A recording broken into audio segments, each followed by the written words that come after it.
Bonsoir à tous, bienvenue sur le plateau Equinox Soir, votre décryptage quotidien de l'actualité de lundi à vendredi entre 19h et 21h. Ne dure pas au pouvoir qui veut, mais qui peut. Cette formule de Paul Biya en juillet 2015 devant François Hollande, président français, alors en visite au Cameroun, prend tout son sens aujourd'hui.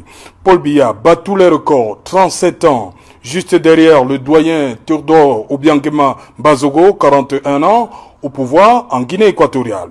En 37 ans de bail à étudier, Paul Biya aura vu passer 6 présidents américains, Ronald Reagan, Bush père, Bill Clinton, Bush fils, Barack Obama et l'actuel occupant du bureau ovale, Donald Trump, contre 5 présidents français, François Mitterrand, Jacques Chirac, Nicolas Sarkozy, François Hollande et l'actuel locataire de l'Élysée, Emmanuel Macron. 37 années de bail, aujourd'hui pour Paul Biya étudie, mise à mal depuis bientôt une demi-douzaine d'années, maintenant par des soubresauts politico-sécuritaires, secte islamiste Boko Haram dans le septentrion, remise en question de l'unité nationale dans le nord-ouest et le sud-ouest. Doublé ces derniers jours d'une violation des libertés fondamentales du citoyen au sortir du grand dialogue national. Madame, Monsieur, tout à l'heure, à 20h, c'est la grande édition d'information qui vous sera présentée par Cédric Nouffelé. Et tout de suite après, ce sera le débrief du journal. Tout de suite et maintenant, Madame, Monsieur, c'est le fait du jour.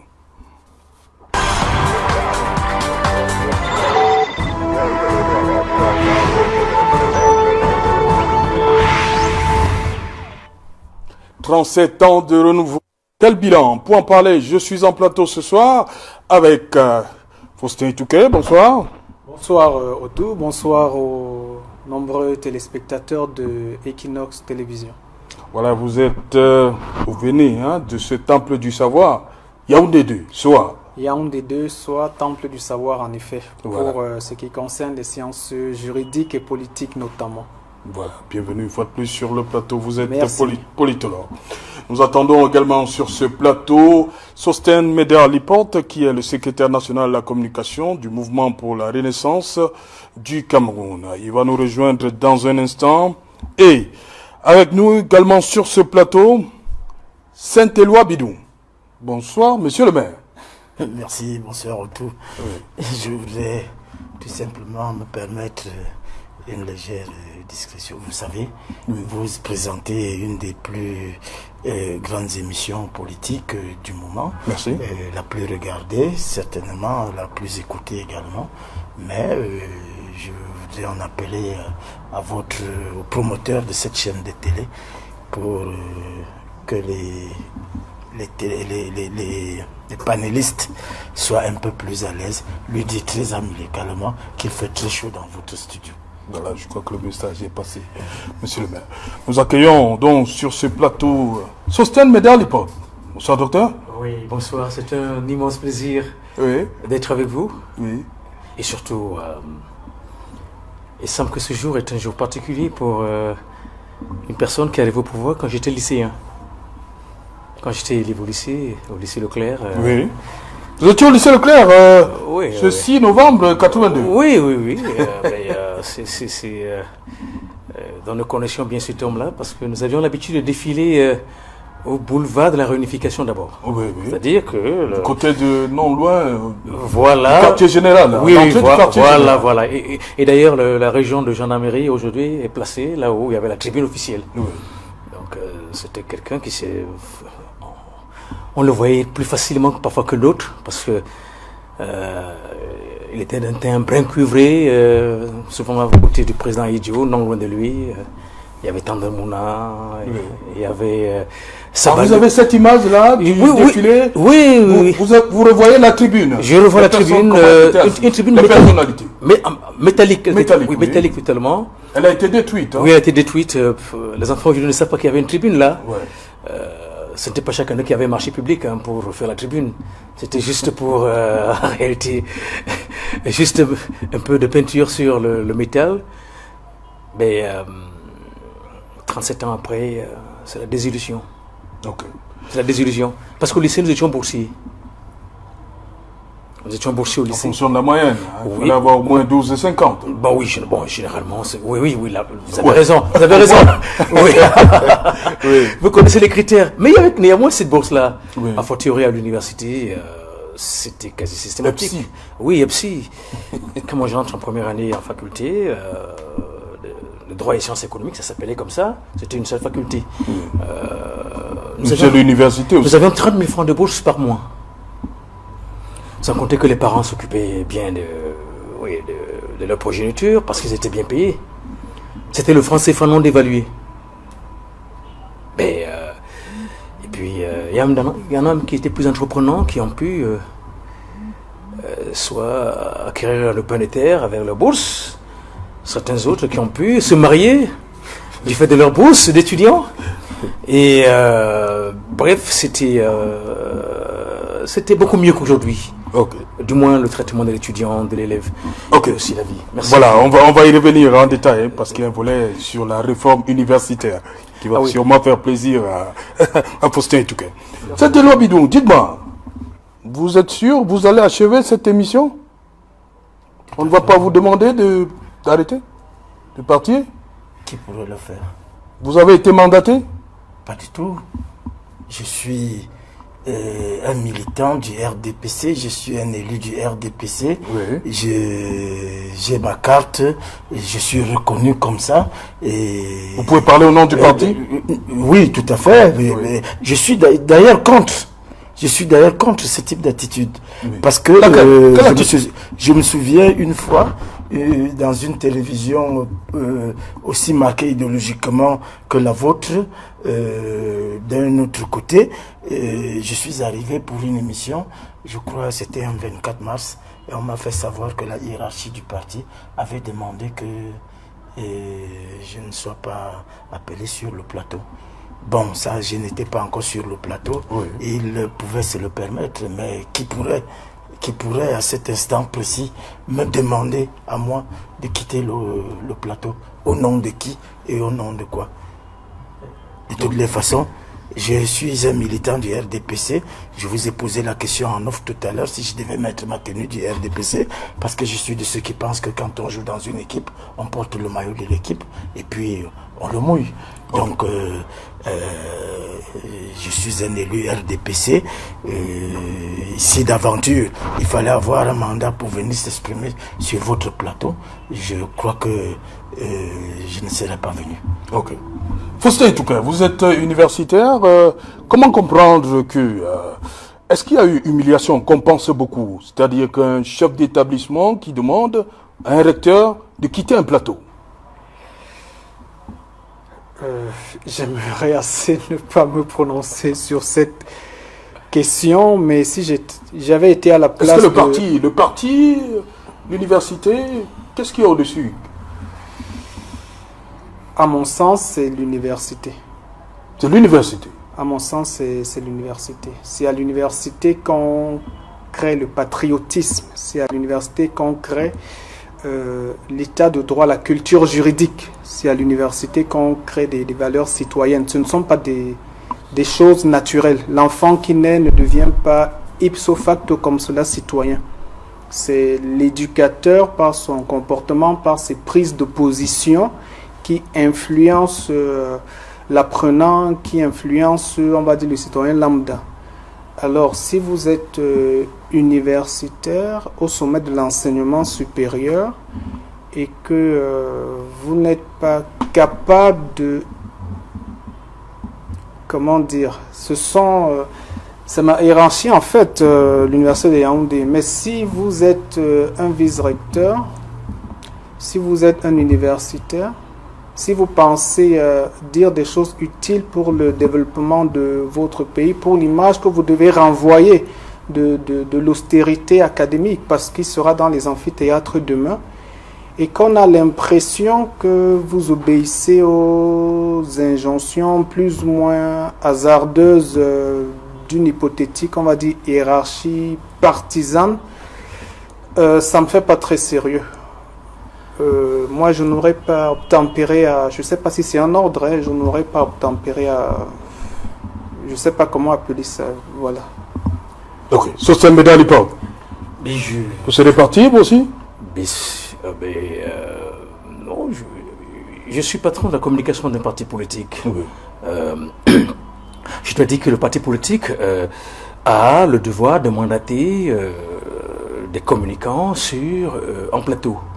C'est-à-dire, ce devoir-là, cela suppose que ces personnes sont non seulement briefées, elles sont couchées, et que c'est dans un esprit, en fait, ici, parce qu'il y a une cohérence du discours politique dont on a besoin, parce que le public suit attentivement, et dans le public, il y a des gens plus intelligents que nous, plus intelligents que les partis politiques. Je ne crois pas que ce soit un problème de coaching, pour le cas précis. Bon, pour le cas précis... On parlait oui. de ce que notre présentateur du 21 aurait annoncé dans la titraille. J'ai suivi, non, je crois que c'est abusivement. Oui. Permettez que je fasse une relation avec la question que vous avez posée. Oui, les médias, la télévision, l'espace public médiatique est un espace éminemment politique.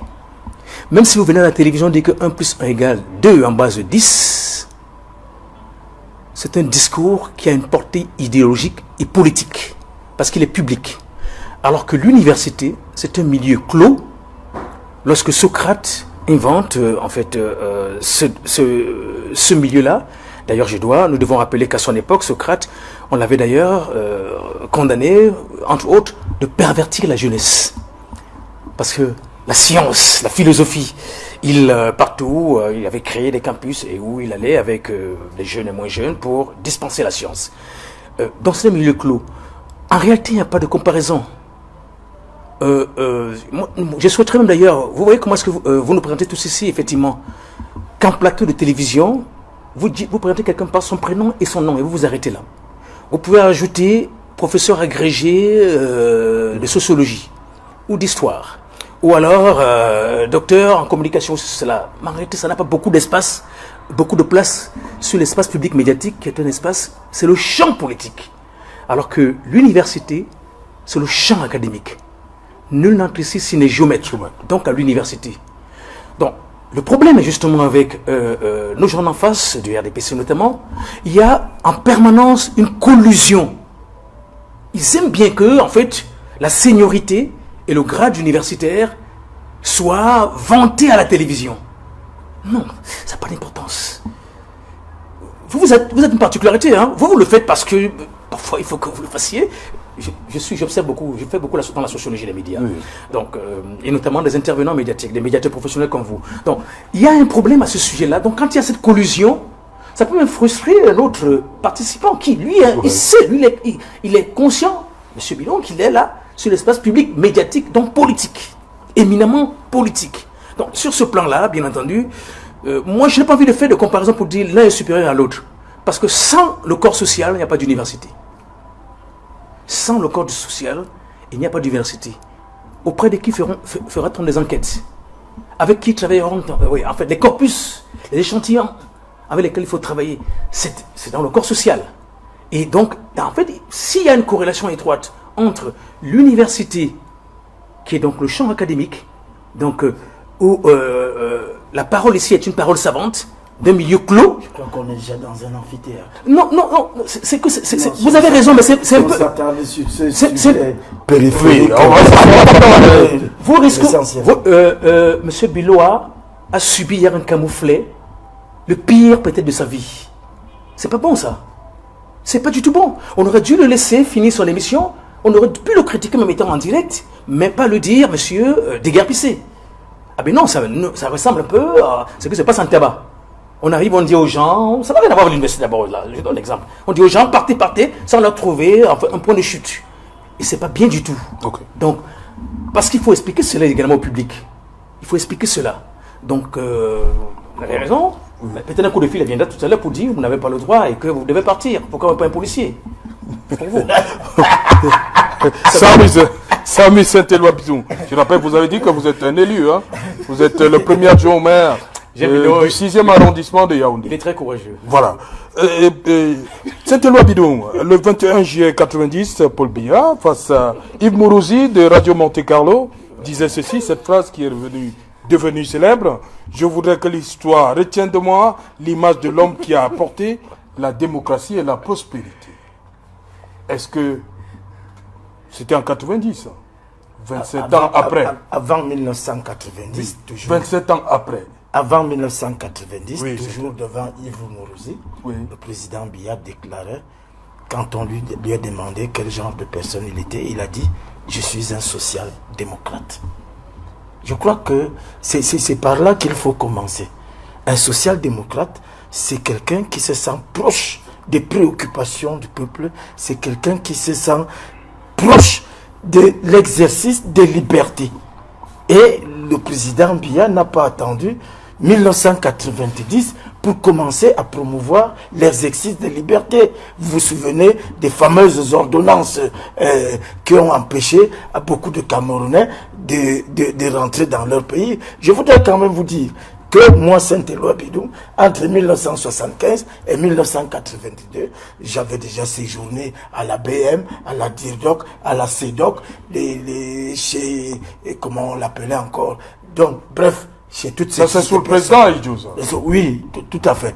Mais dès que le président Biya est arrivé, il a encore déclaré, autre déclaration aussi importante que celle à laquelle vous faites allusion, on n'aura plus besoin de prendre le maquis pour exprimer ses opinions. C'est ça qui va permettre à des hommes, à des intellectuels, parce que je ne les considère pas comme des hommes politiques, c'est des gens qui ont profité de la pluie pour chier dans le torrent, qui étaient des intellectuels, qui avaient une pensée de la démocratie, de rentrer au Cameroun et de venir aider le président à construire la démocratie. Je voudrais à l'attention de mon ami Lipot lui dire que en 1982, quand le président Biya arrive au pouvoir, les Camerounais ont quel type de problème?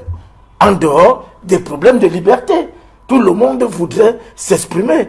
Il y en a qui méditent leur sort dans une tombe pour avoir voulu faire ce que vous êtes en train de faire aujourd'hui. C'est-à-dire vous asseoir sur un plateau et puis de critiquer le président de la République. Ça a valu un séjour quelque part à beaucoup. Donc, j'ai dit que je suis tout aise de parler. Je suis tout aise de parler du bilan du RDPC parce qu'il ne faudrait pas qu'on pense qu'il n'y a pas de bilan à faire. Le plus grand challenge du renouveau, le plus grand challenge que le renouveau a eu à relever, c'est d'abord le processus démocratique. Et ça, je vous assure que il y a des gens comme les potes, en d'autres temps, en d'autres circonstances, on ne vous irait pas imaginer sur un plateau 2 fois sans avoir séjourné quelque part. Il n'y avait pas la télévision à l'époque, c'est anachronique ce que vous dites. Je voudrais tout il n'y avait pas de télévision à cette époque-là, autant d'Aïdjou. Aujourd'hui, vous pouvez vous asseoir dans un bar, comme nous avons l'habitude de faire quand nous quittons le plateau de télévision, de dire que Paul Biya est bon, il est mauvais, sans que rien ne nous arrive. J'ai dit que c'est la chose la plus importante. Quand Biya est arrivé au pouvoir, j'avais 22 ans. J'étais donc un garçon épris de liberté, c'est-à-dire qui pensait qu'on vivait dans une dictature qui n'avait pas de nom.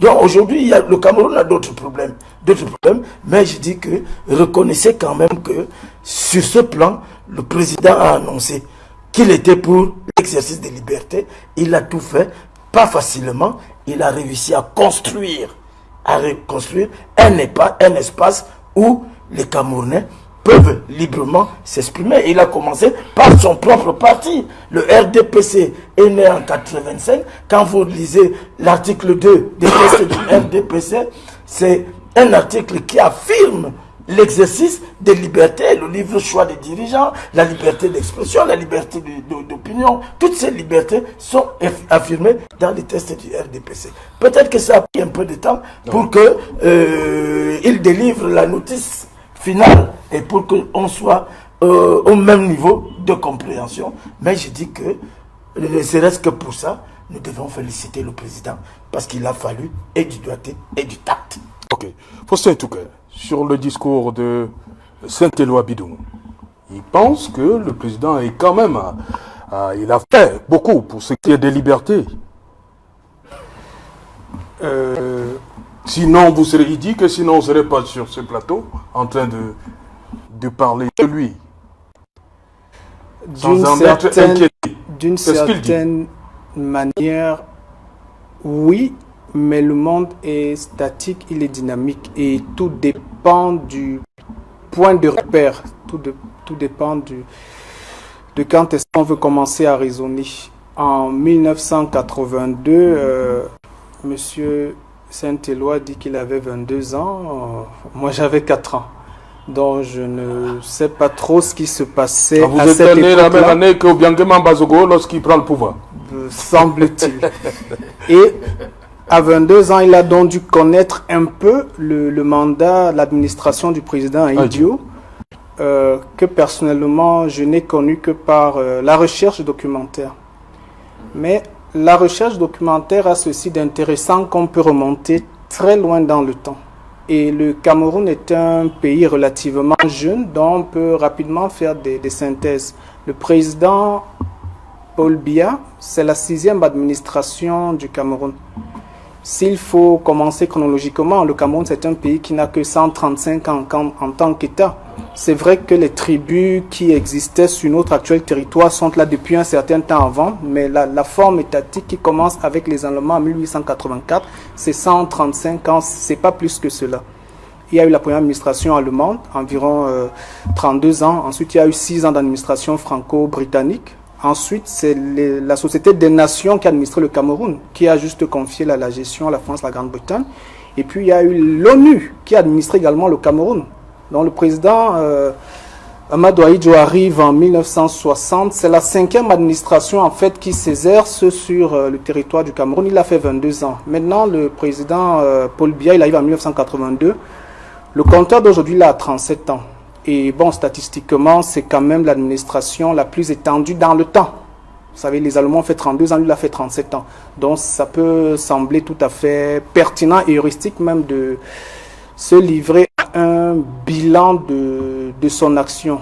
Et même là, ça risque d'être compliqué s'il faut comparer avec les autres. Donc, on va comparer par rapport à lui-même. C'est-à-dire, on va rester à l'intérieur 1982-2019. Et pour comparer, il faut toujours un peu réduire le champ, il faut circonscrire. Parce que l'État, c'est un organisme très complexe.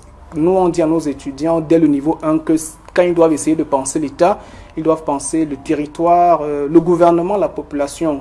Ce sont des concepts qui n'existent pas à proprement parler parce que c'est un tout mélangé, mais il faut quand même subdiviser la pensée comme ça pour avoir l'impression d'avoir pris sur cette réalité complexe. Et donc, si on raisonne en termes de territoire, on peut essayer de voir le bilan du président Paul Biya de 1982 à 2019, c'est-à-dire 37 ans après. Du point de vue international, l'intégrité territoriale n'a pas bougé. On a toujours 475 442 km². Bon, du point de vue national interne, les subdivisions administratives ont plus ou moins évolué. Il y a des provinces qu'on appelle régions aujourd'hui qui ont éclaté. Il y a des districts qui ont été créés. Voilà. Donc, du point de vue territorial, c'est ça.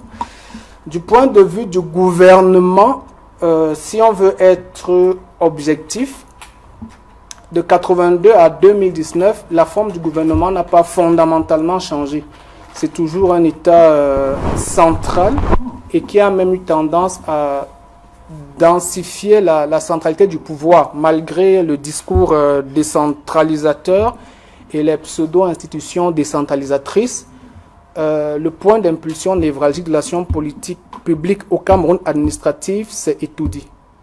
Tout le reste, ce sont un peu comme des faire-valoir. S'il faut aller de manière lapidaire, maintenant, en termes de population, la population camerounaise de 1982, ce n'est pas la même population de 2019. En 1982, j'étais un gosse de 4 ans. Aujourd'hui, je suis universitaire. Je peux me tenir devant des étudiants. La population d'il y a une quarantaine d'années, ce n'est pas la même aujourd'hui. Et l'environnement, comment dire, médiatique, l'environnement international n'est pas le même. La guerre froide, elle est finie. Il y a eu le World Trade Center, donc beaucoup de choses ont changé.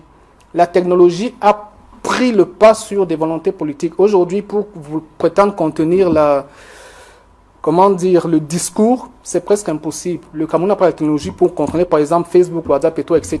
Donc, à un moment, ce sont des éruptions sociologiques qui ont fait en sorte que la parole soit libérée. Donc, vouloir faire croire que c'est un homme qui aurait apporté la libération du discours, à la vérité, c'est soit faire preuve d'un peu d'ignorance, soit faire preuve un peu d'esbrouf, soit faire preuve d'un peu de... Ok, je ne dis donc pas le troisième mot que je voulais dire. Lui, il aurait été excessif. Mais la libération du discours, Les années 90, ça ne vient pas du Cameroun. En 90, il y a la fin de ce qu'on appelle la guerre froide. Aujourd'hui, je sais ce que c'est parce qu'il y a quand même une bonne recherche documentaire là-dessus. Et même en Occident, la parole s'est libéralisée. Il y a eu le discours de la boule ou à la vérité. On a presque donné une injonction au président africain de retourner au multipartisme, de libéraliser les médias. Il y a eu les lois de 90 sur la liberté des associations. Ça n'existait pas avant. Donc, du point de vue scientifique, il est incongru de prétendre qu'un individu a accordé la liberté de parole. Ça, ce n'est pas vrai. Okay. Ce sont les circonstances, le contexte international qui a rendu cela possible. Donc, il faut résumer en 30 secondes, si pour comprendre l'État, il faut raisonner en termes de gouvernement, de population, de territoire, ce n'est que le premier niveau d'analyse. Il n'est pas assez profond, mais à partir de là, on peut déjà faire un bilan rapide de ce que le président, l'administration du président Paul Biya fait de 82 à 2019. Du point de vue territorial, on a conservé le territoire, la population, elle a beaucoup changé, elle a presque triplé. Et ce ne sont pas tout à fait les mêmes valeurs. Le gouvernement, il est resté tel quel. Au contraire, même l'ossature centralisatrice s'est davantage densifiée. Je vais m'arrêter là pour le premier jet. Sosten Medalipot, il y a le terme libérer la parole qui ne semble pas être partagé par Faustin Etouké et que Saint-Éloi Bidon, lui, il pense que c'est ce que, pour cette première prise de parole, il pense que ça, c'est du fait du président Biya. Oui, vous faites un bon constat. Moi, j'aurais d'ailleurs souhaité que Faustin Etouké, qui en fait une démonstration lucide et pertinente, qu'il a jusqu'à son troisième point. Apparemment, il a été intimidé par son voisin. Ah ben non, on sait ce qu'ont enduré les Henriette Koué. On sait ce qu'a enduré Yondo Black Mandenge, Pius Ndjawe, Célestin Monga. La liberté s'arrache. Biya n'aurait jamais assisté, lui et son système et ses sicaires n'auraient jamais accepté de gaieté de cœur que des gens se mettent à parler, y compris sur l'espace public médiatique. C'est de haute lutte que cela a été arraché. Et ça continue d'ailleurs. Combien de chaînes de télévision aujourd'hui ont-elles une licence au Cameroun? Tout est fait, mis en œuvre pour que, effectivement, très peu en est, et que, et d'ailleurs, même ceux qui en ont, dès lors qu'on essaie d'être professionnels,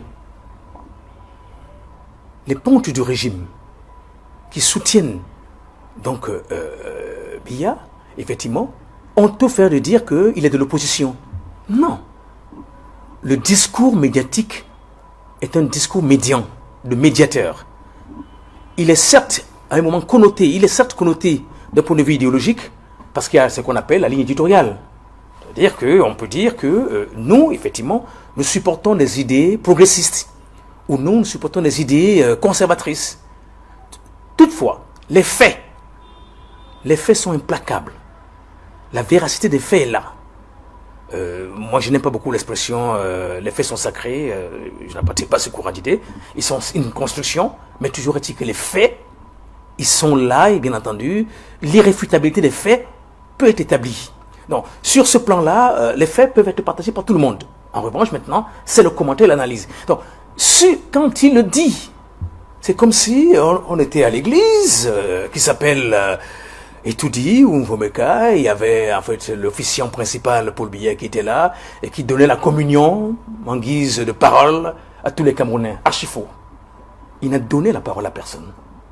Nous avons déjà fait la prison politique, des cellules politiques, y compris très récemment, Mamadou Mota, premier vice-président du mouvement pour la renaissance du Cameroun, est un prisonnier d'opinion, prisonnier politique.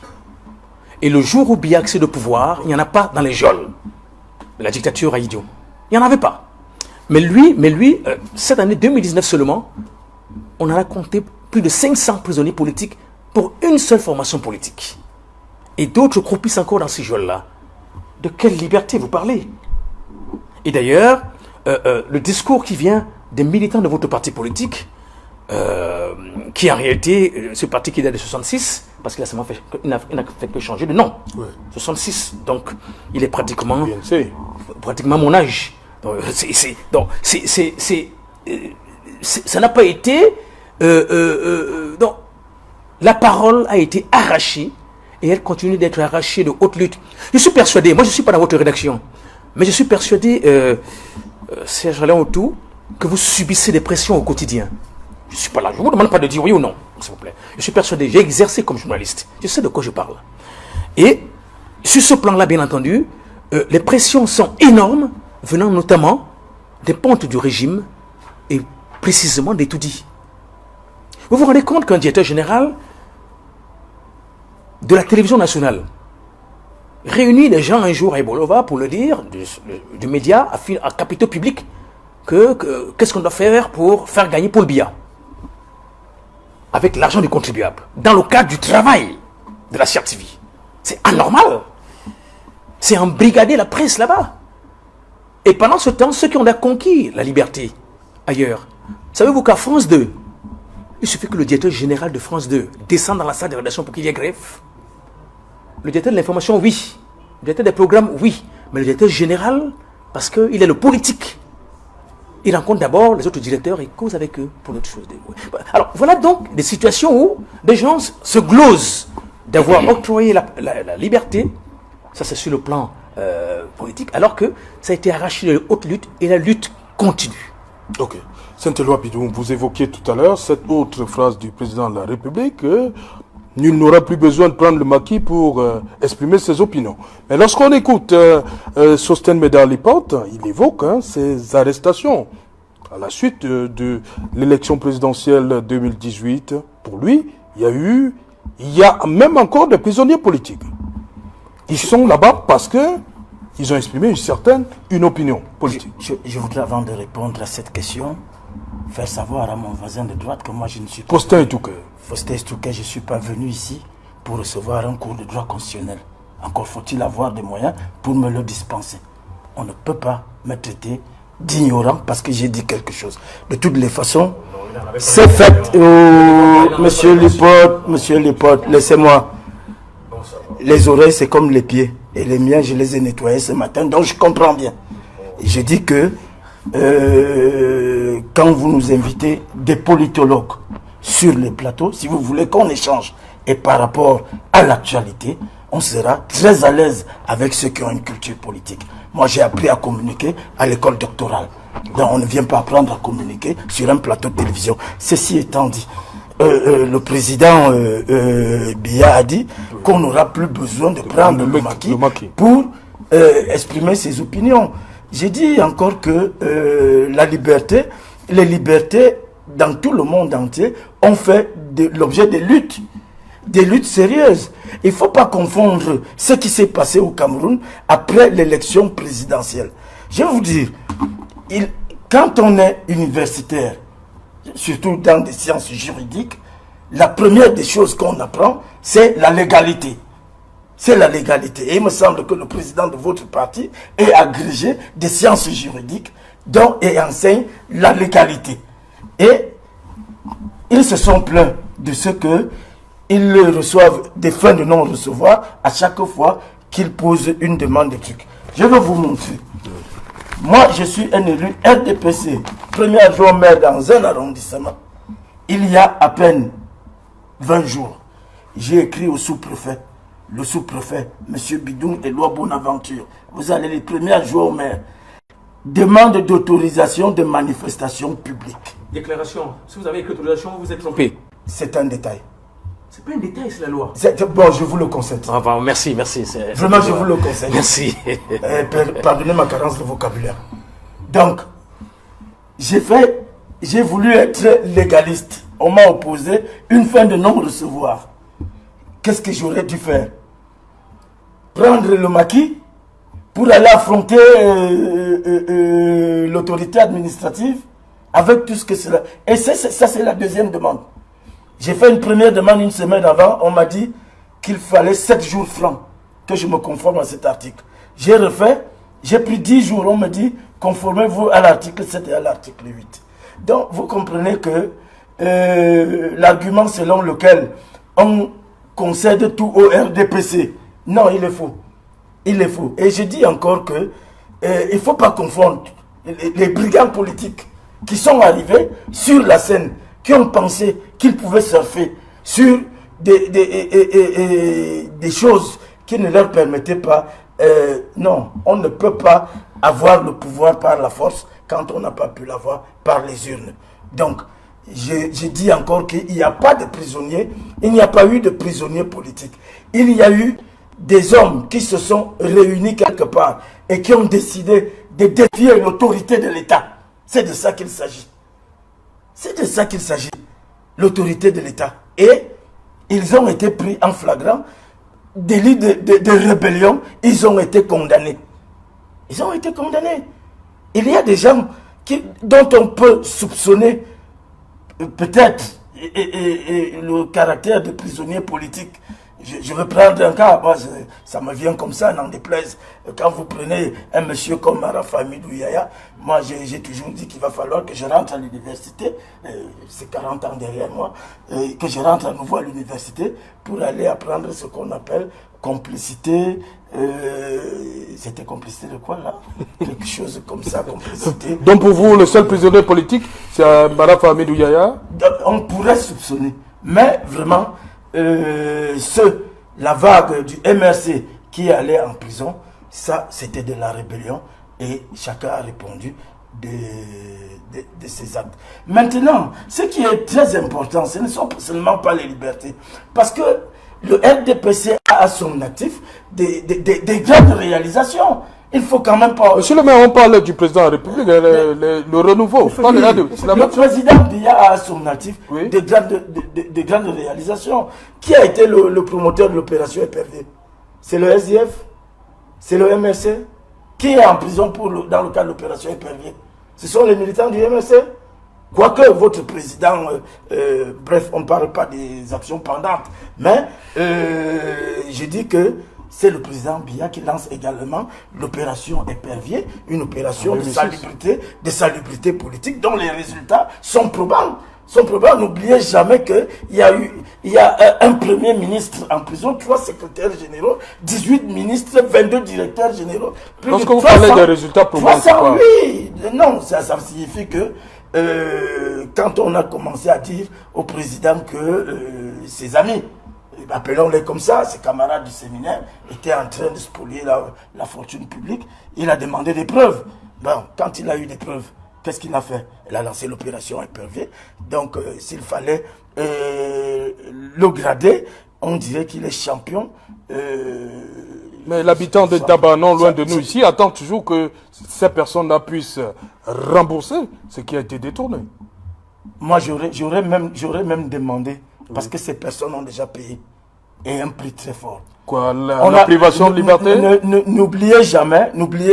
Elles ont payé on a gracié des hommes qui ont comploté contre la République, qui auraient pu plonger le pays à feu et à sang. On doit aussi on a gracié d'autres. On doit élargir l'opération Épervier.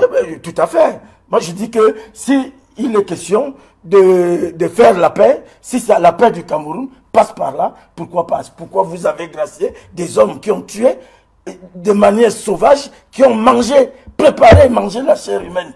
Et on les a vus en spectacle de désolation au palais des congrès. Ils ont été graciés.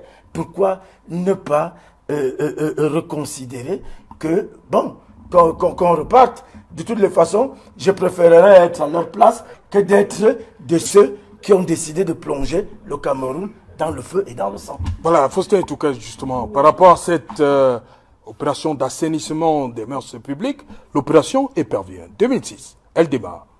C'est un bon point. Selon Saint-Éloi Bidou, il trouve que ces personnes ont déjà payé du fait de la privation de liberté. Mais est-ce que l'objectif c'était ça?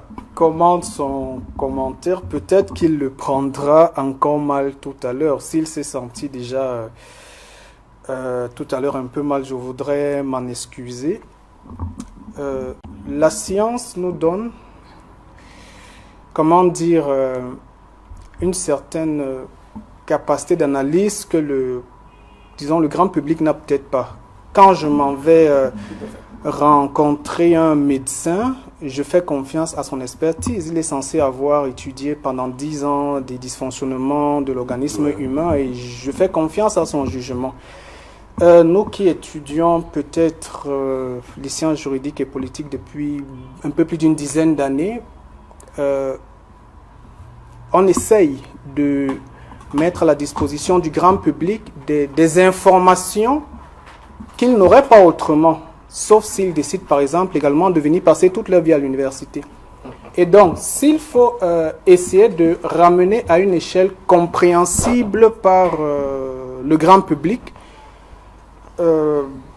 ce qui se passe au Cameroun, notamment par exemple avec l'opération Épervier dont vous avez parlé en 2010.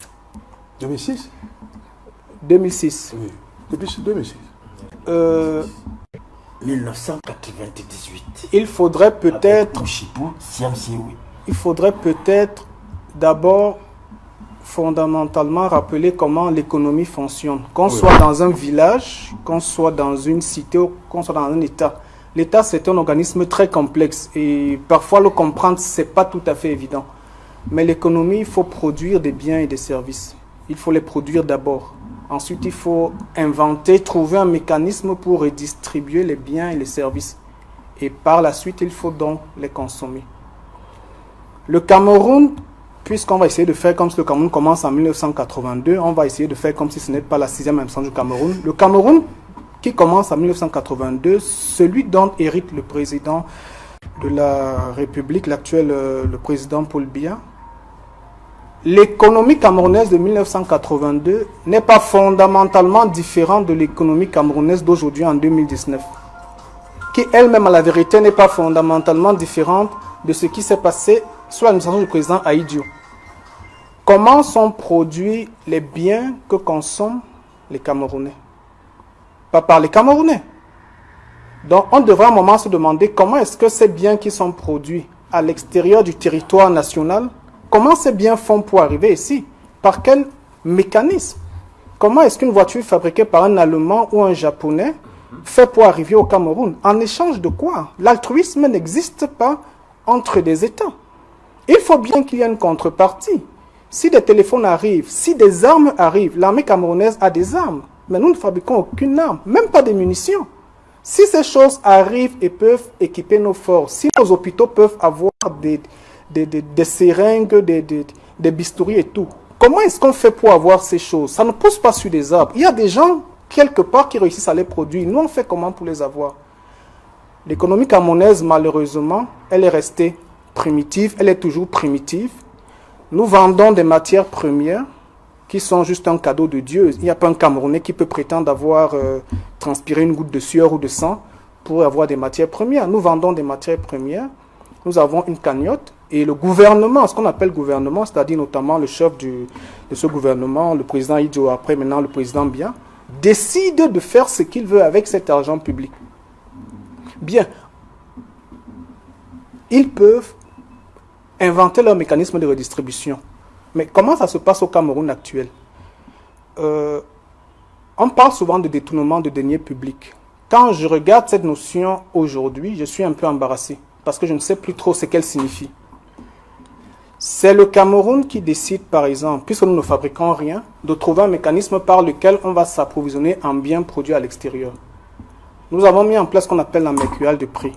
C'est moi, le Camerounais, qui décide que ce que l'usager peut acheter à 100 francs, l'État décide d'acheter à 400 francs ou à 500 francs. Il y a donc un surbénéfice. Ce surbénéfice-là, en principe, il ne doit revenir qu'au commerçant, celui qui vend. Mais puisque le commerçant, c'est l'administrateur public qui l'appelle pour... Il y a des rétrocommissions, je vais dire, ça ne peut pas être prouvé, mais je vais dire, il y a des rétrocommissions, donc l'administrateur va forcément s'enrichir. On peut arrêter beaucoup de personnes pour détournement de fonds publics. Lorsqu'on va commencer à chercher, on ne va pas trouver grand-chose. On les soupçonne de détournement, pourquoi? Parce qu'on voit les réalisations. Un gars vous construit 4 maisons compliquées, il a des voitures à n'en plus finir, il voyage constamment, ses enfants sont à l'étranger et tout. On dit, mais cet argent-là, ça vient d'où? On dit non, s'il y a de l'argent, forcément il vole. Mais dès qu'on l'attrape, on se rend compte que le dossier est plus ou moins vide. Parce que ce qu'on appelle détournement public, il y a des moyens légaux qui permettent aux administrateurs et aux commerçants de s'enrichir. Le Cameroun produit quoi concrètement? À part le cacao, à part le café. Donc vous dites donc qu'il n'y a pas de preuves pour vous rejoindre dans cette loi C'est pour dire qu'on doit élargir ces personnes? Parce qu'il n'y a pas de preuves? Parce que le mécanisme d'enrichissement est pseudo-légal. Le mécanisme qui permet aux gestionnaires de la fortune publique de s'enrichir, à la base, il est légal. Ce sont des rétrocommissions. S'il faut donc les enfermer, il faut presque tous les enfermer. Les plus riches Camerounais sont des administrateurs publics. Oui. Vous allez expliquer ça comment? Donc, ceux qui sont arrêtés, au fond, ils ne sont que des boucs émissaires. Des boucs émissaires pour peut-être plaire à une opinion internationale ou à une pression internationale. Ils ne sont que des boucs émissaires, puisque la plupart des administrateurs publics ne peuvent pas justifier la fortune dont ils sont possesseurs. Nous sommes au Cameroun. Un administrateur de la fortune publique, même un sous-directeur, quand vous voyez son train de vie, ça ne peut pas être son salaire. Ça ne peut pas être les primes que l'État donne. D'où est-ce que ça vient? Bon, les gens vont peut-être créer des processus mystificateurs. Là, on va parler des sectes, des choses comme ça et tout. Mais c'est l'argent de l'État camerounais. L'argent qui vient de la vente des ressources, notamment le pétrole. C'est cet argent qui est redistribué d'une manière à notre modeste avis. La mercuriale de prix devrait être abolie. On devrait trouver un autre mécanisme pour redistribuer l'argent. Sinon, c'est un procès en sorcellerie qu'on est en train de faire aux gens qu'on interpelle pour détournement. Donc pour vous, l'opération Épervier n'a pas sa place? Elle est soit instrumentalisée, soit politisée, soit destinée à faire des règlements de compte. Nous sommes dans un pays où malheureusement nous avons su qu'un sac de ciment peut coûter 17 000 francs. Quand vous le vouliez ou pas, c'est légal. Vous comprenez, bavardons, pleurons, c'est légal. L'État achète un camion à 700 000, camion de sable. Ça veut donc dire, 700 000. Si j'ai la chance, c'est légal. Pour l'instant, je n'ai pas la chance. Si j'ai la chance d'avoir un administrateur qui me confie la gestion d'un ouvrage public, si j'ai besoin de 1000 sacs de ciment, les 1000 sacs de ciment, je vais les acheter à Ciment Cam à peut-être 5 000 francs. Mais j'aurai un bénéfice de 12 000 francs par sac. J'aurai 12 millions pour rien comme ça. Bien sûr, je vais remercier le gars, qui m'a donné le marché et tout. Mais je me serai enrichi. Okay. Maintenant, si à un moment, je commence peut-être, entre guillemets, à déranger, on peut me monter une histoire. Surtout que beaucoup de ces gars, semble-t-il, on les attrape d'abord, on commence à instruire le dossier et puis on ne trouve rien finalement. Okay. Ça ne répond à aucun processus judiciaire, juridique. Mais ça se fait au Cameroun. On pourrait expliquer pourquoi, mais nous avons un système qui est quand même suffisamment grippé. Si on veut plus ou moins le corriger, ce qu'un médecin fait, c'est qu'il vous dit d'abord ce que vous avez. Il vous dit vous avez 40 de fièvre. Bon, si vous n'êtes pas content, c'est votre problème. Si vous voulez avoir 37... Il demande votre avis? Voilà. C'est pour dire qu'il y a des choses qui ne vont... Il y a des dysfonctionnements patents. Okay. Si on refuse de les reconnaître, c'est qu'on ne veut pas changer. Okay. Soit parce qu'on y trouve un intérêt, soit parce qu'on est illuminé, soit parce que je préfère ne pas dire le troisième mot. Vous arrêtez toujours au deuxième. Oui. Voilà, on va s'y habituer. Sosten Medali porte Paul Biya et l'opération Épervier. Assainissement des mœurs publiques. Mais merci pour ce recadrage. Oui. Parce qu'effectivement, j'ai l'impression qu'on parlait davantage du système, politique camerounais que de Paul Biya. Il est vrai qu'il y a une confusion. Parce que chez lui, l'État, c'est moi. Bon, c'est lui. Non, attention, il y a la Constitution, la loi fondamentale du 18 janvier 1996. Et dans cette loi fondamentale, la loi des lois, elle nous rappelle que ceux qui gouvernent doivent déclarer leurs biens. Au premier rang desquels, Paul Biya, en tant que chef de l'État et chef du gouvernement, parce que c'est lui en réalité le chef du gouvernement, et puis les autres. Il n'a jamais déclaré ses biens. Il n'a jamais déclaré ses biens en 37 ans de pouvoir. Crime, pas seulement de lèse-majesté, mais crime contre l'humanité. C'est la loi des lois qui exige bien être au-dessus de la Constitution. C'est la Constitution qui est au-dessus. Et d'ailleurs, il a passé plus de 4 ans et demi de voyage en Suisse. Sous le haut patronage de...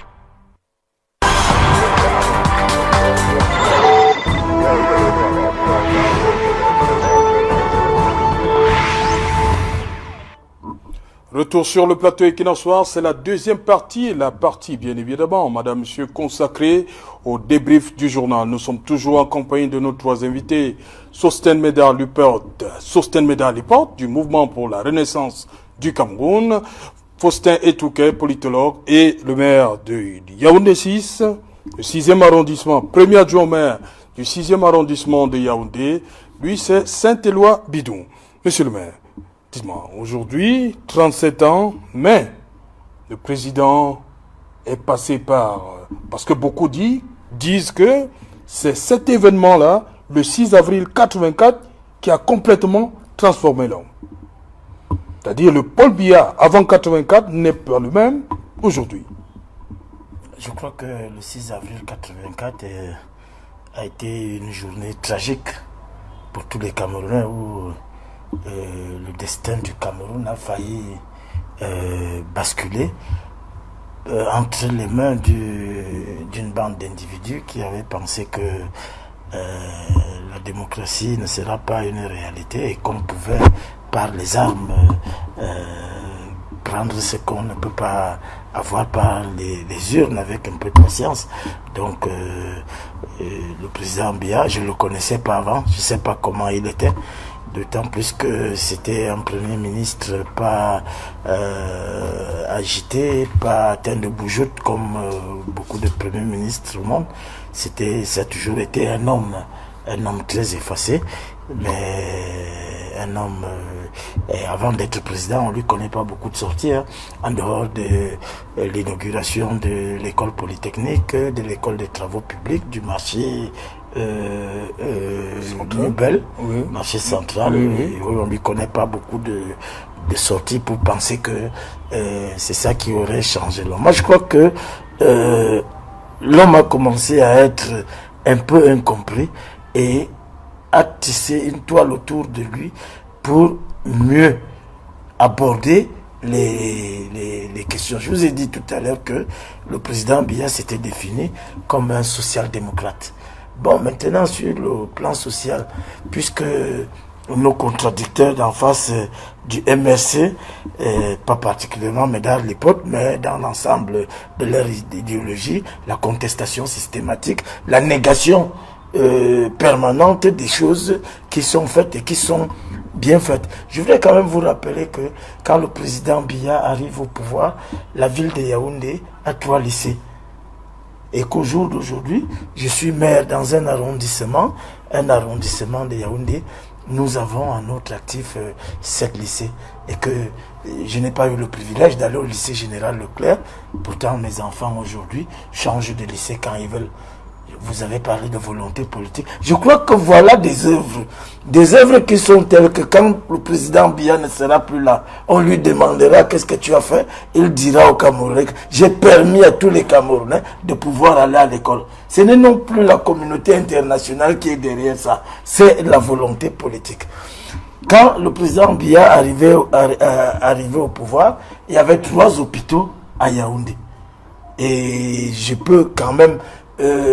sauf il n'y a pas pire aveugle que celui qui refuse de voir que le président Biya a mis un accent particulier sur des œuvres sociales et que c'est ça qui a permis que mon petit village Mobolassi, qui n'a jamais rêvé d'avoir un hôpital de district, soit équipé comme beaucoup d'autres villages sans pour autant avoir posé la question à quelqu'un. Donc ça c'est de ce côté-là. Et aujourd'hui, je ne sais pas si vous avez une idée du nombre de Camerounais qui n'ont pas pu faire des études supérieures, tout simplement parce que partir de Kousseri, de Maroua, de Mora, pour venir à l'université de Yaoundé, l'université à laquelle tu as appartenu, à laquelle j'ai appartenu, il y avait une seule université. Et combien de Camerounais? Aujourd'hui, les Camerounais peuvent quand même, vous avez vu le nombre d'écoles normales, le nombre de Camerounais en formation par-ci, par... Non, ce n'est pas le fait du hasard. C'est parce qu'un homme politique a dit, je vais faire de ces domaines-là ce que l'histoire retiendra. Donc, les Camerounais auront bien retenu que la démocratie, elle a une effectivité parce que et tout le monde peut se porter candidat à une élection, et puis il faut seulement accepter les résultats. Et ça, c'est déjà fait. Bon, peut-être que la prospérité, on n'en est pas très éloigné, parce que quand vous regardez l'état de l'Afrique subsaharienne, vous vous rendez quand même compte que le président Biya a été visionnaire. Parce que tous les pays en Afrique subsaharienne sont en guerre, et en la guerre due au déficit énergétique. Peut-être qu'on ne recueille pas encore les fruits de cet investissement, dans des grosses infrastructures de production d'énergie, mais je crois que le Cameroun sera à l'abri au moment où les autres penseront à le faire. Nous, on l'aura déjà fait. Okay. Donc, autant de choses, de grandes réalisations, et maintenant même dans la politique, de grandes opportunités. Moi, je dis, la jeunesse d'aujourd'hui doit pouvoir saisir ces opportunités qui n'ont pas existé à notre époque. Bref, le président a fait des choses, il reste encore beaucoup de choses à faire. Il ne faut pas penser qu'il fera tout. Et d'ailleurs, moi je ne serais même pas d'accord qu'il fasse tout, parce qu'il a déjà fait pour nous, il a déjà fait pour nos enfants, il ne va quand même pas faire pour nos petits-enfants, pour qu'eux ils fassent quoi après. Sosten Medaliport, le maire Saint-Éloi Bidoum dit que le président a assez fait, il a beaucoup fait, il prend le cas du secteur de l'éducation, il parle des lycées, il fait référence au lycée Leclerc, et puis à cette époque, il y avait 3 lycées seulement dans la ville de Yaoundé. Aujourd'hui, dans son seul arrondissement, Yaoundé 6, il parle de plus de 6. Pour lui, 37 ans, les preuves sont là. Mais heureusement qu'il présente le même bilan négatif, sans s'en rendre compte. Ces lycées ont été fondés sans salle de classe. On empruntait parfois... Je vous en prie. Sans salle de classe, sans gymnase, sans aire de jeu, sans infirmerie. Vous vous souvenez des événements de Dedo? Un enfant meurt parce qu'il n'y a pas la possibilité d'apporter les premiers secours dans une infirmerie du lycée. Vous vous rendez compte? Non. Donc pour vous, le tout n'est pas de créer, mettre sur pied des infrastructures. Le tout n'est pas non plus d'avoir 20 enfants si on ne peut pas les nourrir. Oui. Si on peut en nourrir d'abord 5 et aller beaucoup plus graduellement, donc maîtriser cela. C'est ça qui compte. Comment on fait lorsqu'il y a cette pression démographique là? Mais bonne question. En fait, gouverner, c'est prévoir. C'est que sous la gouvernance Biya, les questions de prévision sont quasi nulles, pour ne pas dire négatives. Tout échoue.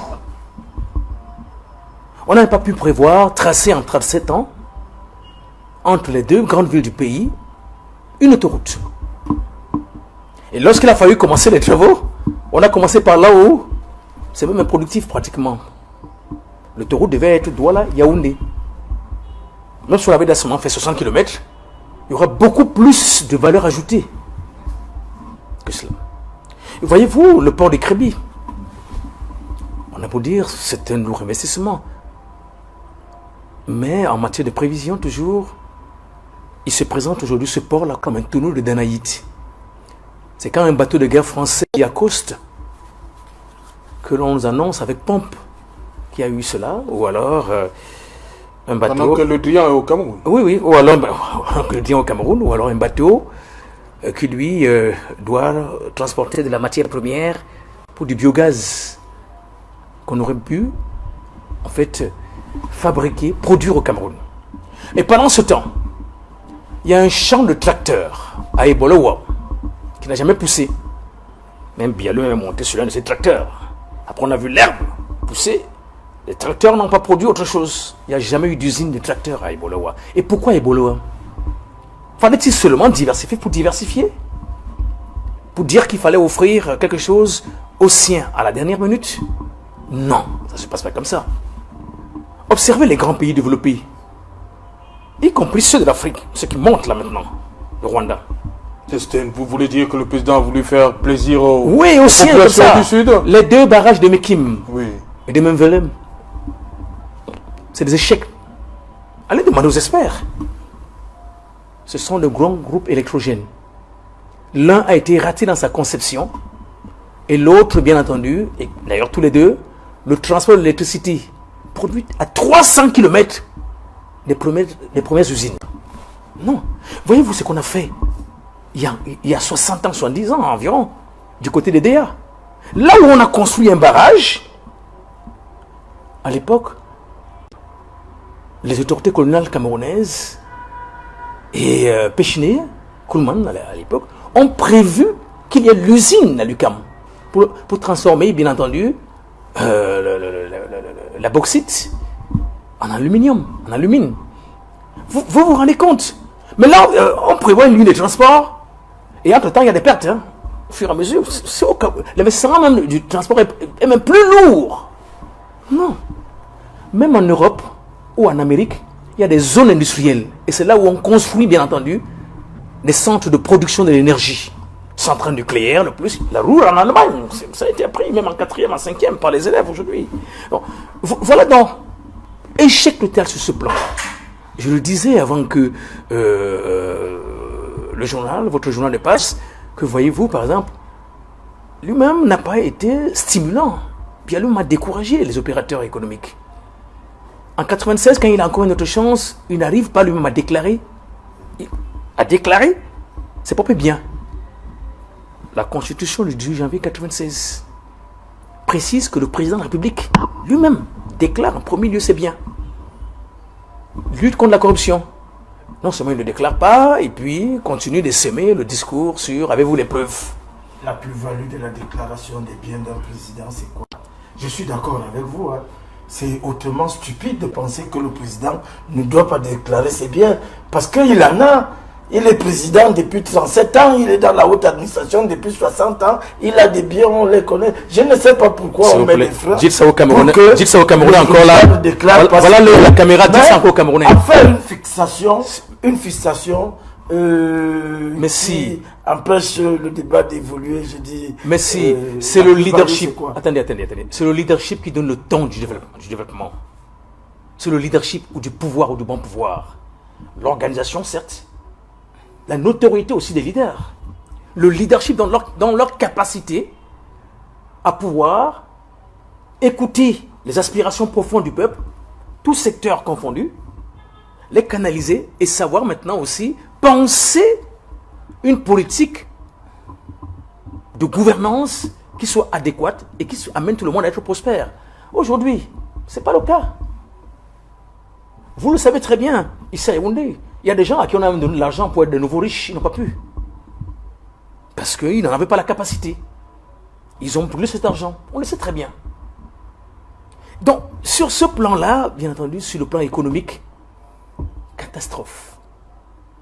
Je pense encore au bassin économique toujours de Douala. Parce que c'est le plus grand bassin, en fait, de production économique chez nous au Cameroun. Y compris de la richesse nationale. Comment on peut, au XXIe siècle, nous dire n'utilisez plus de papier plastique? C'est vrai. Ça détruit l'environnement.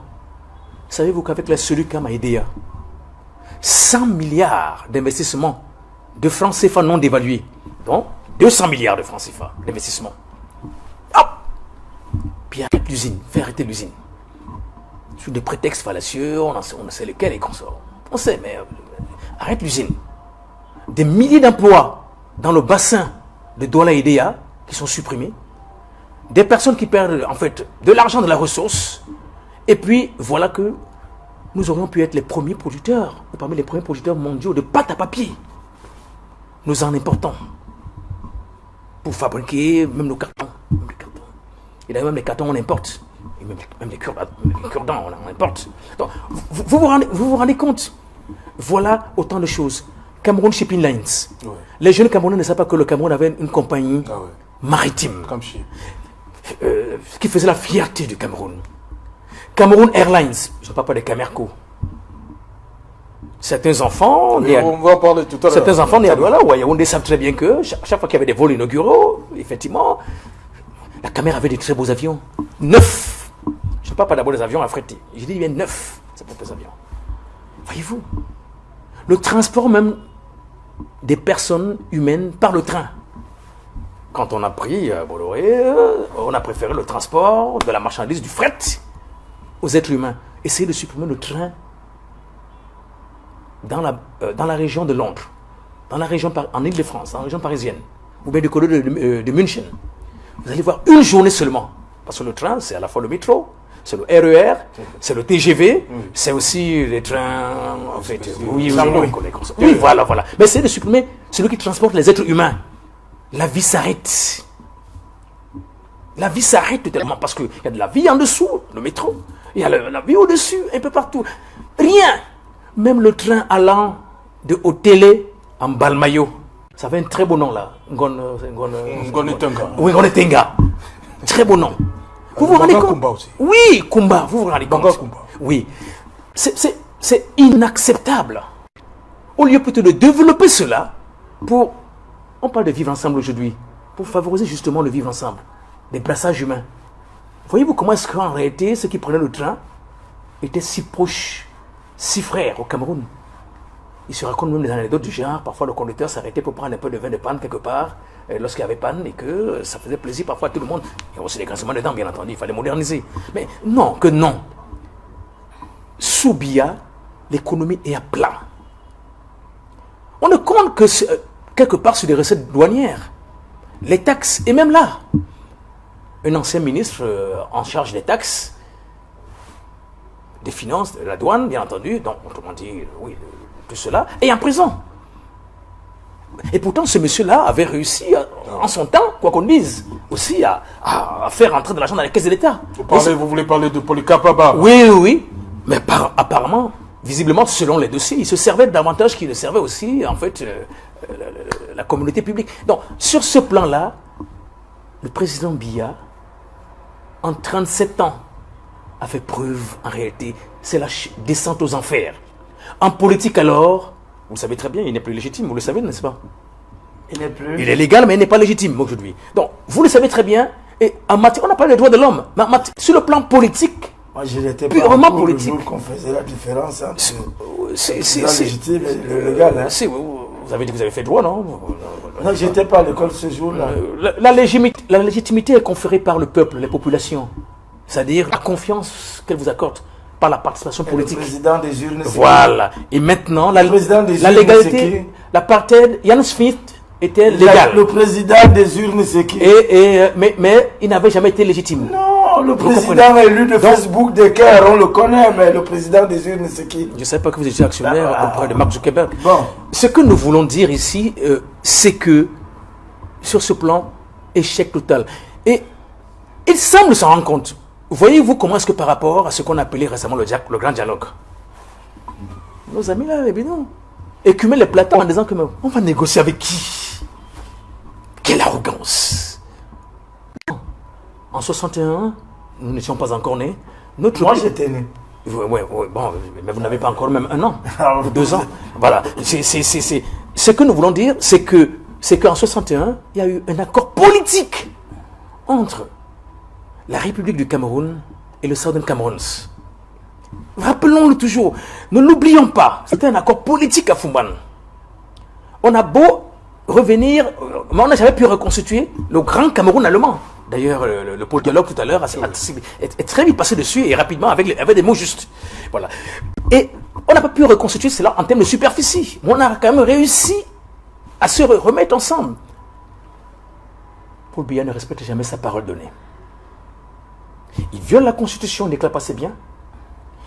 Il fait tout pour changer la République, même unie du Cameroun, qui était là contestée, en République du Cameroun tout court, alors que nous sommes unis. Février 84. Oui, alors que c'est très beau quand on dit que vous êtes unis. Mais non. Quand on dit monsieur et madame, pour le meilleur et pour le pire, cela suppose que ce n'est pas seulement monsieur, ce n'est pas seulement madame. C'est monsieur et madame, c'est un couple. Et c'est un contrat. Et sur ce plan-là, effectivement, il viole cela. On en arrive là aujourd'hui, et cette arrogance de Biya, cette arrogance francophone, j'assume le fait que je suis francophone, cette arrogance francophone, effectivement, a perturbé l'esprit de nos sœurs et frères anglophones. Ça fait donc que, au moment où on voulait là parler d'intégration nationale, c'est là où effectivement il y a eu la descente aux enfers. Biya lui-même parle de rigueur et de moralisation. Il n'est rigoureux ni par rapport à la loi, qu'il viole allègrement. Oui, y compris les sous-préfets. Vous venez de montrer tout à l'heure une déclaration, là, c'est lui qui les nomme. Hein. C'est lui qui les nomme. Je vous rappelle que vous étiez avec nous au Yaoundé Hilton le 13 août 2012, lorsqu'il y avait une conférence de presse annonçant. Nous avions le récépissé, n'est-ce pas? Nous avions un récépissé, vous étiez là, n'est-ce pas? Tout à fait. Alors pourquoi le sous-préfet est revenu interdire? Pour bien se trouver à Genève. Pourquoi il est revenu interdire? Il n'avait pas le droit d'interdire ça. C'est quel motif? Vous le savez aujourd'hui? Non. Voilà donc Vous allez les libertés. Au bout du jour, mai 68. Non, vous avez montré un papier, je vous donne aussi une référence. Vous allez le mettre au goût du jour. Non, il ne faut pas déplacer le débat, mon cher. C'est le bilan de Biya. Je crois que... Les libertés publiques et privées et individuelles totalement à plat. Ouais, vous allez permettre, monsieur le maire, Faustin Etouké, de placer également un mot par rapport à... On a évoqué à l'UQAM qui a disparu, Kamel qui a disparu. Lorsque le président arrive, il y a ce fleuron-là, il y a le Mont Cameroun TJCAB, c'est-à-dire le 747, il y a 3 Boeing 737, il y a le Nyon, il y a la Magno et la Benoué. Ils sont là, mais... Oui, des années après, il y a Camerco. Qu'est-ce qui se passe? Est-ce que nous sommes obligés? Cette question, je la pose toujours. Le Cameroun est-il obligé d'avoir une compagnie nationale aérienne? Il se trouve que j'ai passé ma jeunesse à Garoua et à l'époque, je me rappelle que même mon maître d'école primaire prenait l'avion. J'ai pris pour les vacances chaque fois que je venais. Parce qu'il était du Sud, c'est bien cela? Congé, oui, les enseignants. Les vacances, on assurait le transport. La compagnie je peux en témoigner aussi. Existait. Par la suite, la compagnie a plus ou moins périclité. Il semble que c'est l'État qui supportait le fonctionnement de la compagnie, les fonctionnaires, voilà. Et aujourd'hui, s'il faut une analyse un peu froide, déjà le discours universitaire qui se veut être scientifique a quand même la chance ou l'avantage de ne pas être inféodé à des formations partisanes. L'économie camerounaise, qu'elle soit Swahili ou le président Biya, est une économie extravertie. Le Cameroun n'a jamais eu les moyens de faire tourner une compagnie aérienne. C'est l'État qui faisait tourner cette compagnie aérienne.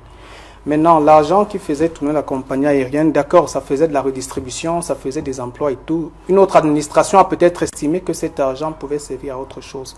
L'économie camerounaise est fondamentalement extravertie. Nous ne produisons pas grand-chose, puisque nous ne dépendons que des ressources naturelles et que la population de 1982 a plus que triplé aujourd'hui. À partir du moment où nous ne produisons pas, il faut, même si c'est partagé équitablement, les gens auront 3 fois moins à manger. Maintenant, si ce n'est pas partagé équitablement, j'aurai un voisin qui construit un duplex très grand, moi j'aurai une toute petite maison. Mais le problème va demeurer, l'économie camerounaise ne produit pas.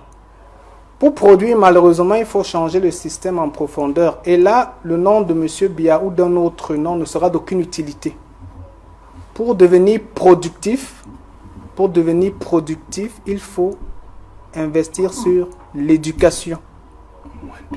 Des écoles d'ingénierie, des écoles de médecine et tout. Aujourd'hui, il y a des écoles d'ingénierie au Cameroun, mais quand les gars sortent, ils sont capables de faire quoi? Pas grand-chose. Les Chinois, c'est eux qui fabriquent tout ce qu'on utilise. Les Allemands, les Français, les Britanniques. Il faut investir sur l'éducation. Et dans l'éducation, il n'y a pas moyen de tricher.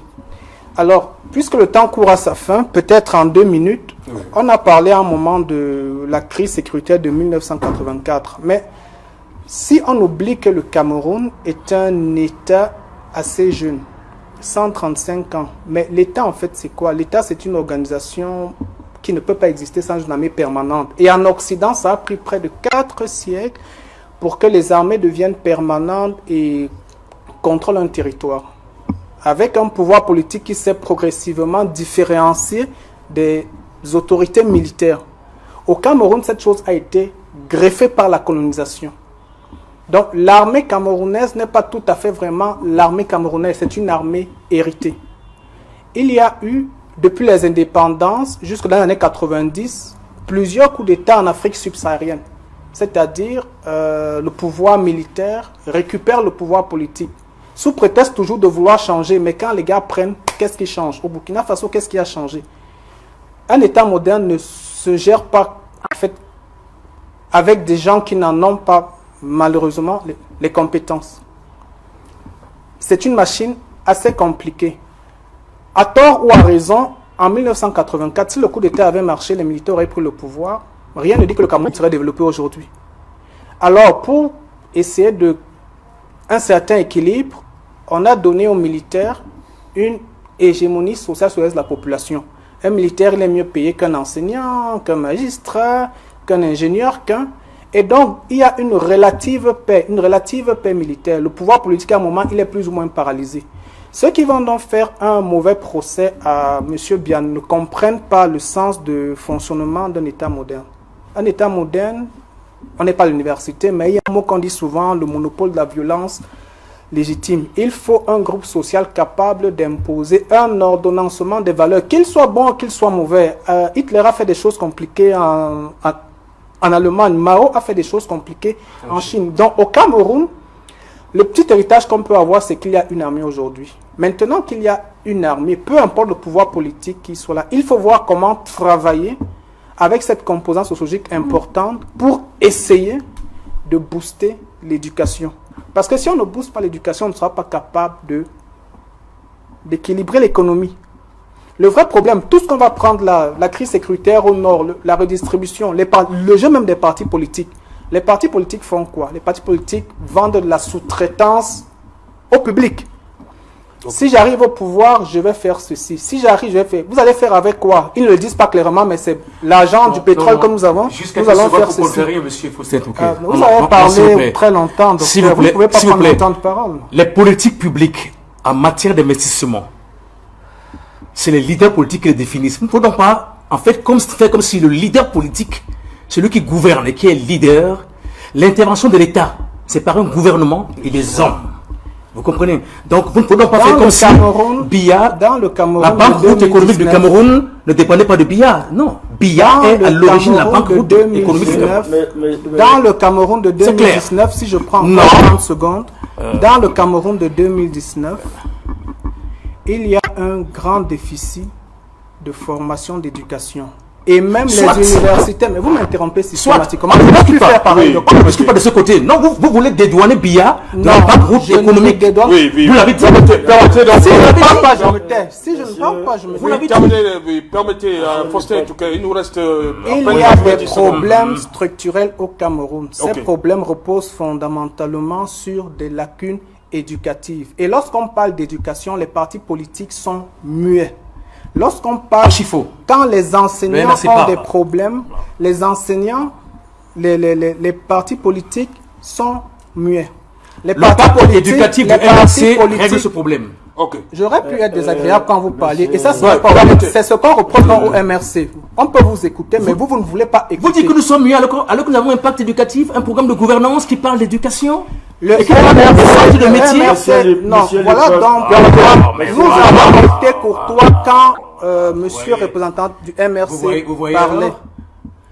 Il me semble. Mais vous ne dites pas la vérité. La contestation systématique et permanente. Non, laissez, permettez à Faustin tout cas. L'universitaire, non, ça ne m'intéresse pas. Mais je le connais. Vous semblez oublier que j'étais là en 2012. Mais vous dites qu'il est muet. Vous semblez oublier que j'étais là en 2012. Le programme de gouvernance c'est 2018. C'est le projet de société qui est. Il veut dire qu'il était au MRC en 2012. Oui, c'est ce qui révèle au public. Tout comme j'ai été dans la Presby et le RDPC, nous avons fini par comprendre que pour changer ce pays, il faut se tenir à l'écart des formations partisanes parce qu'elles veulent essentiellement le pouvoir pour en jouir. S'il faut changer ce pays, parce que voilà le docteur qui a pris mon temps, nous parlons des politiques éducatives. Oui, merci. Le temps ne prend pas la gorge. Finalement, j'ai eu 3 minutes parce que le docteur social. Oui, allez-y donc rapidement en 30 secondes. Je vais faire un dernier tour de table. Le temps ne prend pas la gorge. Dernier tour de table, merci pour environ 30 secondes. Au Cameroun, nous ne produisons rien. Nous ne produisons rien parce que nos ingénieurs n'ont pas le niveau. Nos médecins même n'ont pas le niveau. Quand les gens de l'argent veulent se soigner, ils vont en Europe. S'il faut changer le Cameroun, il faut voir les politiques éducatives. Mais sur les politiques éducatives, il y a de grands agrégés au Cameroun. Il y a des docteurs. Ils font exactement la politique de l'autruche. Okay. Ils disent ce qu'il faut pour que le public soit content. Ils vendent du vent. Okay. Les politiques Merci. éducatives ne nécessitent pas de s'investir en politique comme les gens sont en train de faire. Et Okay. nous, depuis 20 ans, nous travaillons justement pour que l'éducation... On vous a compris, Faustin et Touquet. Voilà, on va terminer avec le Nozo. Hein. Est-ce que 3000 morts, c'est le caillou dans la chaussure de la présidence, on va le dire comme ça, Biya? Rapidement, 30 secondes. Est-ce que c'est la tache noire? Si le président Biya arrivait à, Non, je à crois partir que- aujourd'hui. je crois que c'est des choix politiques. Monsieur Nozo parlait tout à l'heure là des choix politiques qui ont été faits. Je voudrais quand même rappeler que quand le crédit foncier, Je vous en prie, on sort par là, je sors par là. oui. Quand le crédit agricole mettait la clé sous le paillasson, Babi Sakane a été conseiller. Quand la décentralisation a commencé à fléchir, c'est Penda Ekoka qui était secrétaire permanent du Conseil national de sécurité. Maintenant, en ce qui concerne la résolution de la crise du Nozo, je vous ai dit, c'est un choix politique.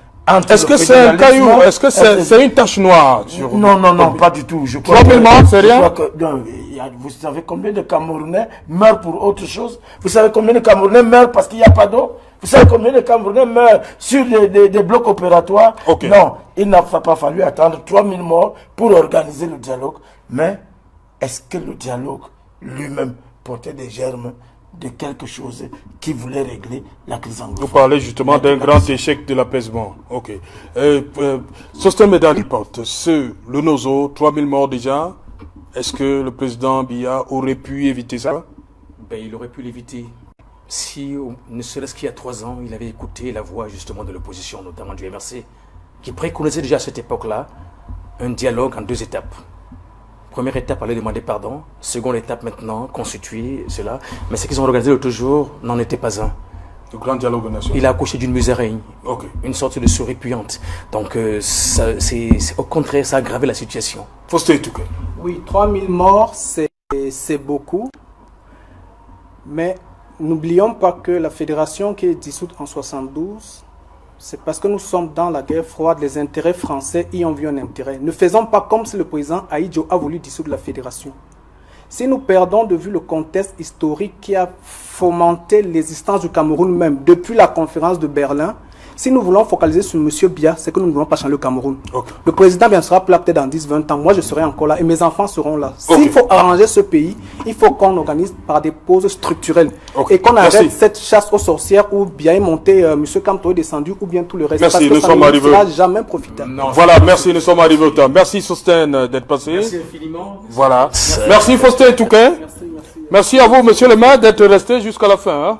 Non, ce n'était pas un challenge, mais... Bon, on sait jamais. Hein. Personne ne me demandera de partir d'un Ok, plateau. merci, ça fait du bien aux téléspectateurs, aux fidèles de Equinoxoir. Madame, messieurs, nous sommes donc arrivés au terme de cette édition Equinoxoir. Bonsoir, Mvomeka.